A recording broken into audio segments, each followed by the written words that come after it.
I was not, by any measure, a man accustomed to losing arguments.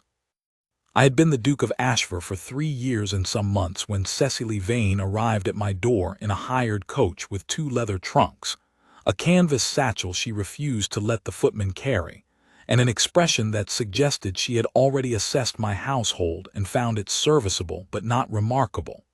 She was the 3rd daughter of a country vicar from somewhere in Wiltshire.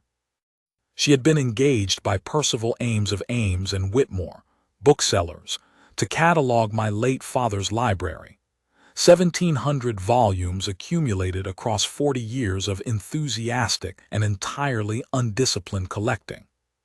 My father had loved books the way some men love horses, passionately, extravagantly, and without the faintest interest in organizing them. The library at Ashvere Park was a catastrophe of the intellect. It needed a person of considerable patience and real scholarship to bring it to order. What it got was Cecily Vane. I tell this story now with the advantage of knowing how it ended. I did not have that advantage at the time, and I should like the record to show that I was not, in those first days, at my best. She arrived on a Thursday in late October, when the elms along the South Drive had gone entirely gold, and the sky was the color of pewter. I was in my study reviewing correspondence and did not go down to meet her. I had given instructions. Mrs. Carver would show her to the East Wing rooms, explain the library's location and hours, and make clear that she was not to disturb the household. I ran a quiet house.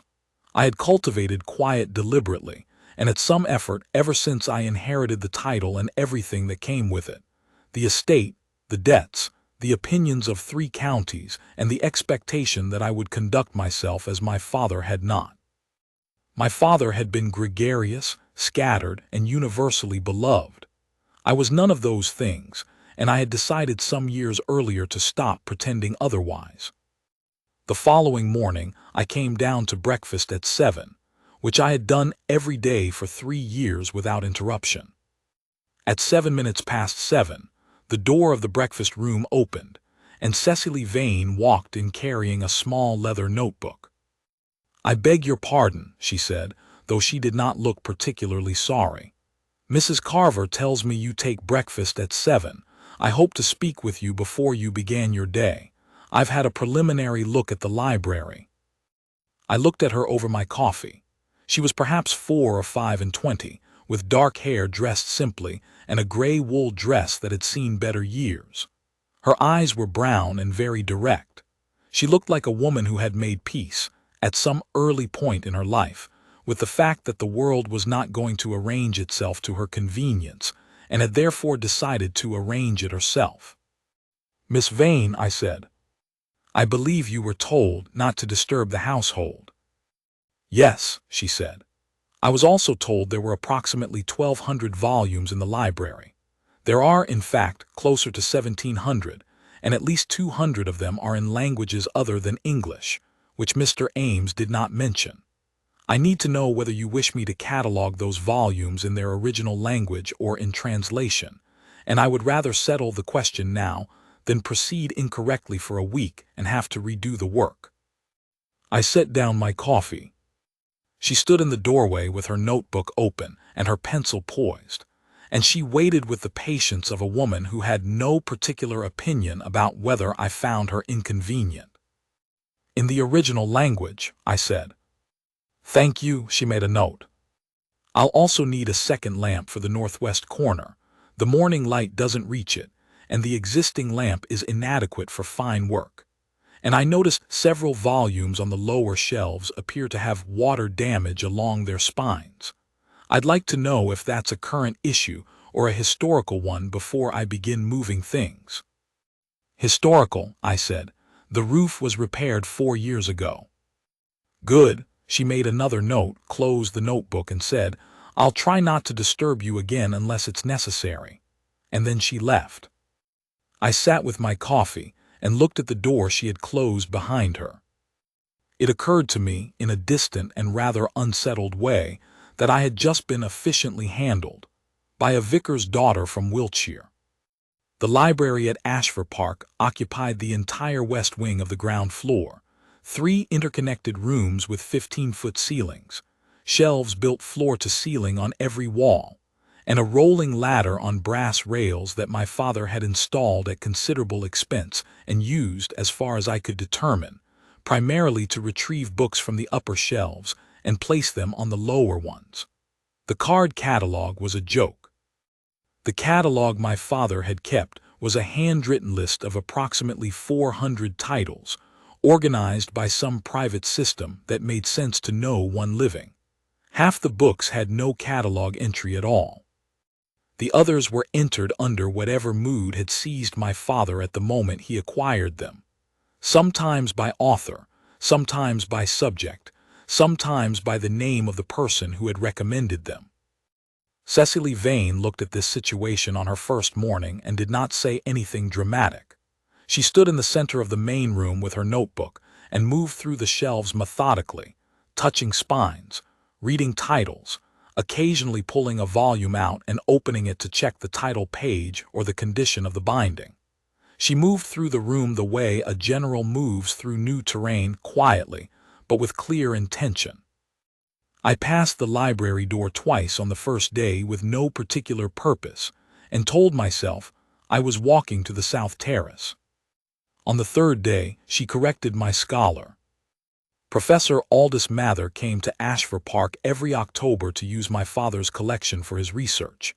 He was a man of considerable reputation and considerable self-regard, who spent 3 days each year treating my library as though it were his own.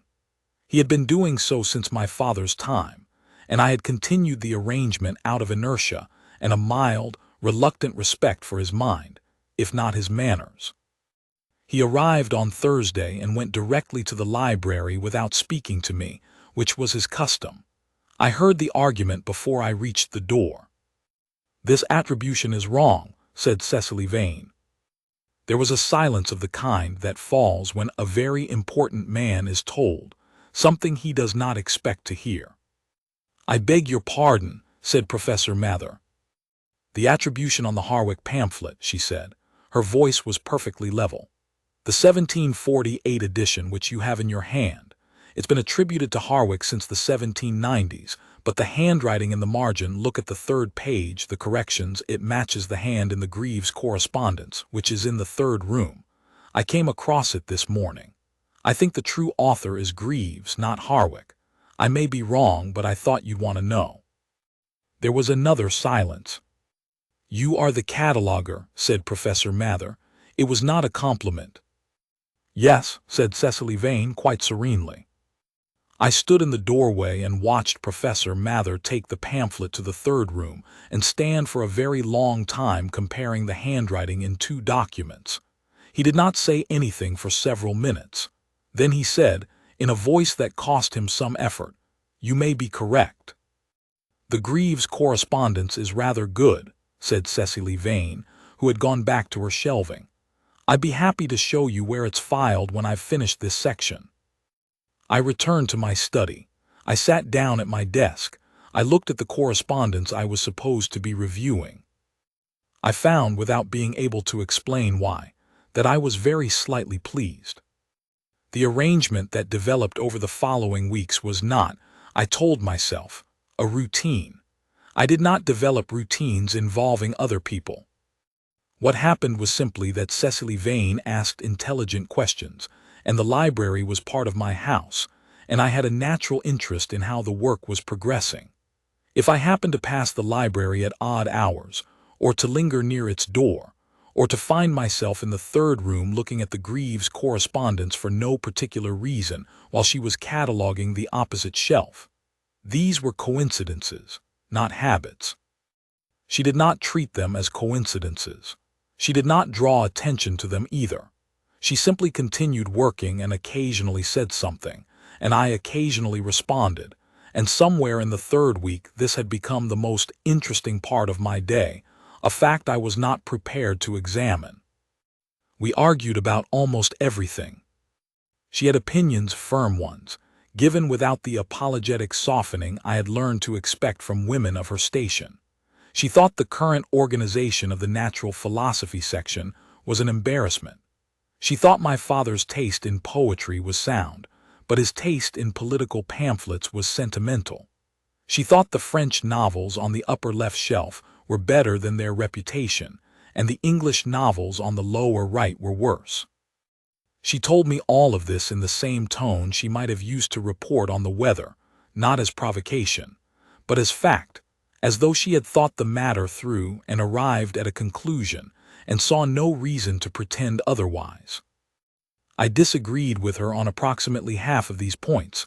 I told her so.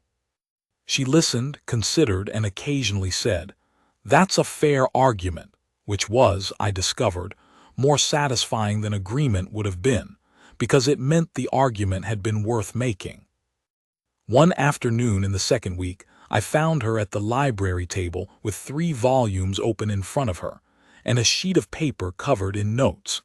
She was cross-referencing acquisitions dates against my father's personal correspondence, trying to establish when particular books had entered the collection and why. "You didn't have to do that," I said. "The commission is for a catalog, not a provenance record." "I know," she said, "but if I'm going to catalog the collection accurately, I'd rather understand it. Your father was a more methodical buyer than the library suggests.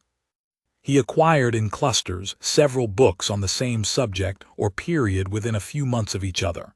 I think he was working through questions, following arguments." I came to the table.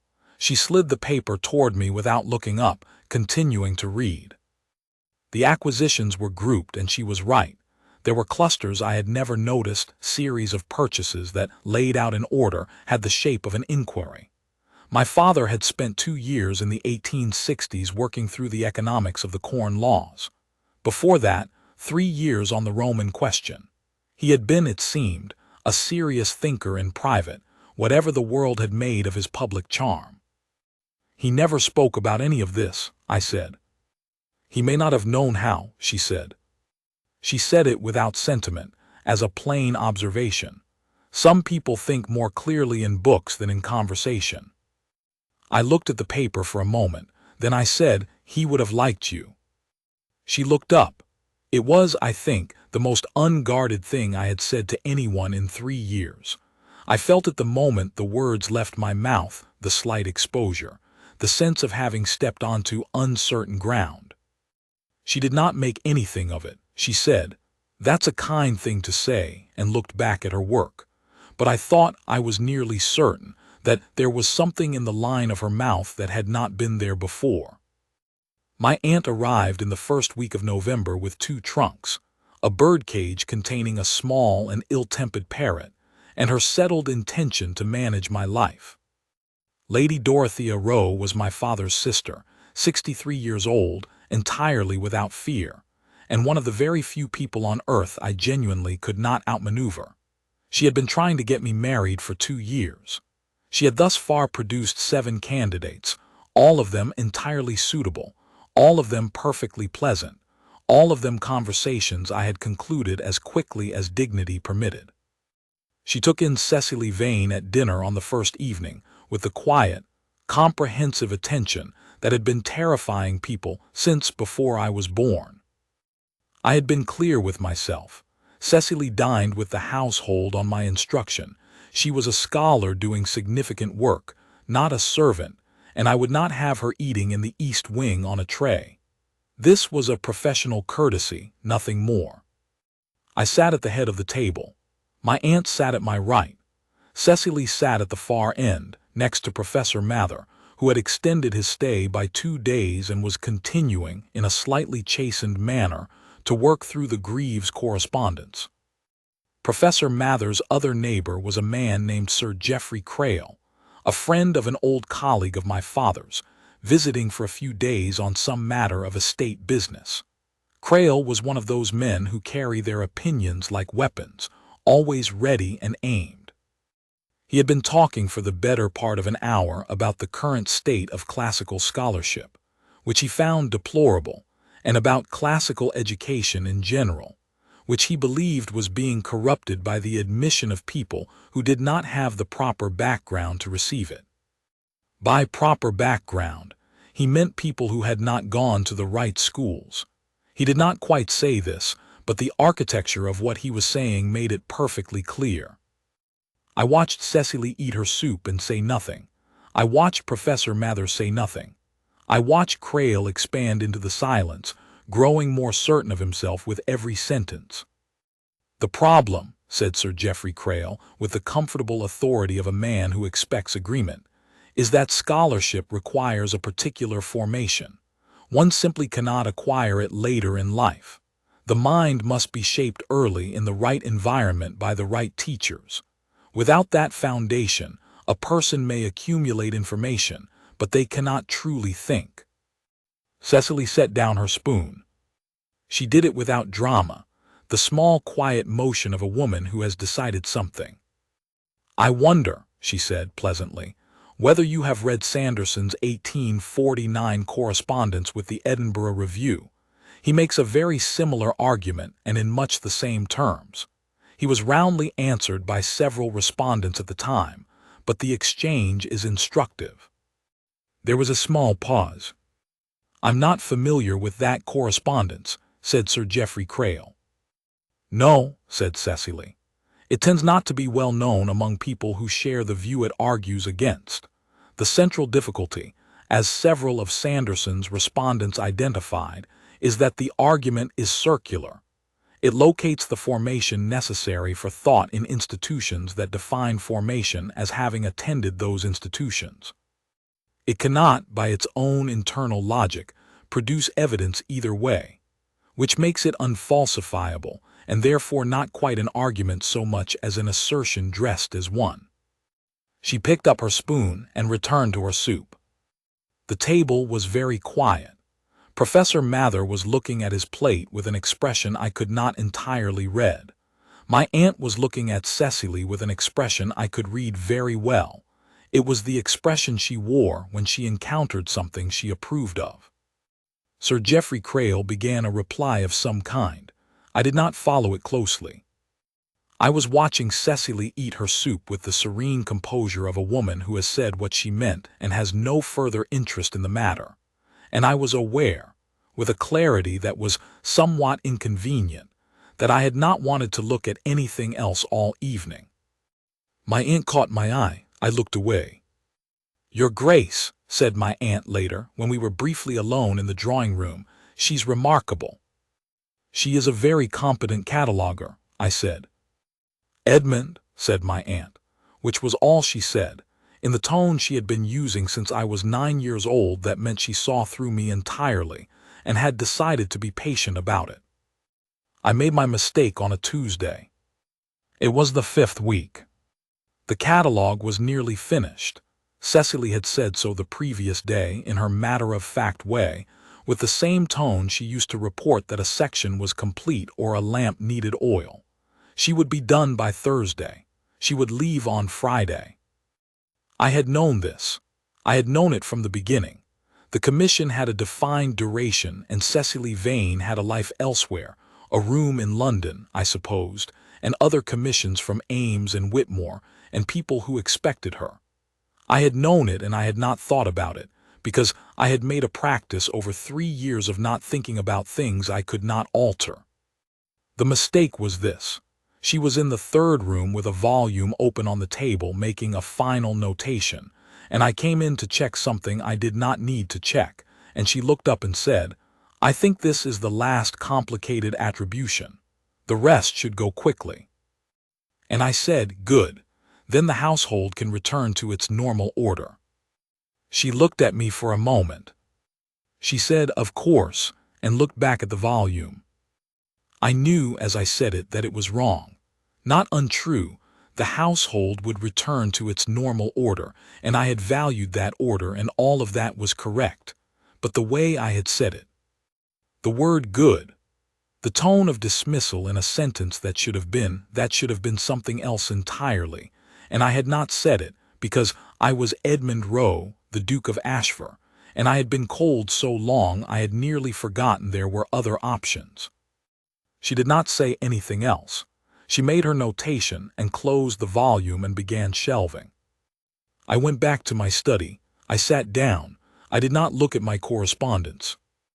I thought about how the library had sounded for the past 5 weeks. I thought about what it would sound like on Saturday. I did not allow myself to think further than that. I was very practiced at not allowing myself to think further than the useful boundary. She was done on Thursday, as she had said. She informed Mrs. Carver that she would take her supper in her room that evening and would need the hired coach at 9 o'clock on Friday morning. She delivered the completed catalog to me in my study at 4 o'clock on Thursday afternoon. 240 pages of close, clear handwriting, organized with a system she explained briefly and efficiently, with notes on condition, provenance where established, language and subject. It was, without question, the finest piece of scholarly work I had seen produced at Ashvere Park in my lifetime. "Mr. Ames will write to you regarding the invoice," she said. "I've included a note for him with some suggestions for the French volumes, if you ever decide to have them appraised separately. They're worth more than the collection overall suggests." "Thank you," I said. She nodded. She turned to go. "Miss Vane," I said. She stopped. I had not planned anything to say. I had stopped her because she was walking toward the door and I could not, quite, watch her reach it. This was not, I recognized, rational behavior. I was a man who prided himself on rational behavior.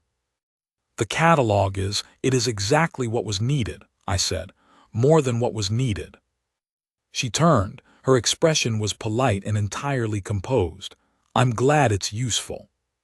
"The Greaves attribution," I said. "Mather has already written to 2 colleagues. It will likely be a significant finding."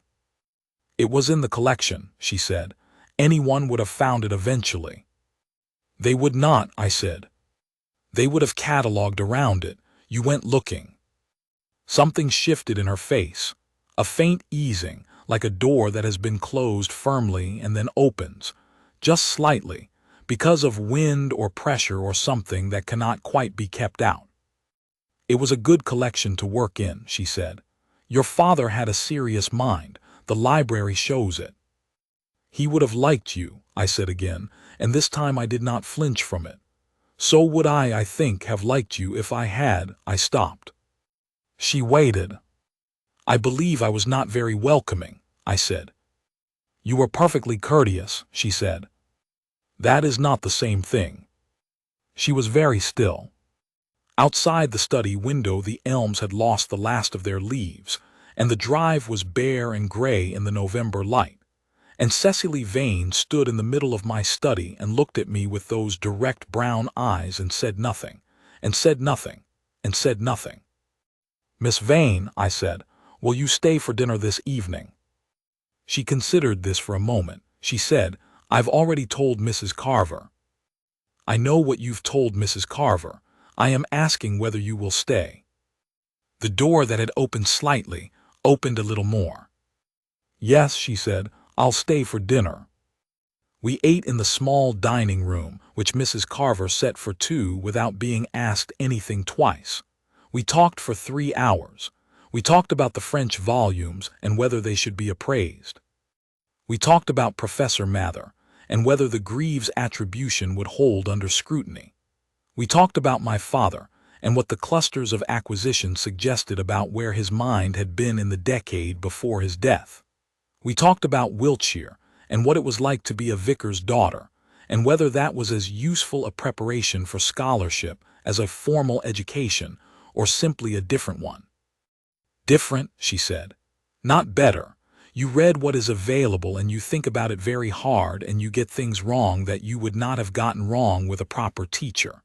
But you learn to follow a question wherever it goes, because there's no one to tell you when to stop." "That is exactly what my father was doing," I said. "The clusters." "Yes," she said. "I know." She said it simply, without sentimentality, as a recognition of something she had understood from the inside.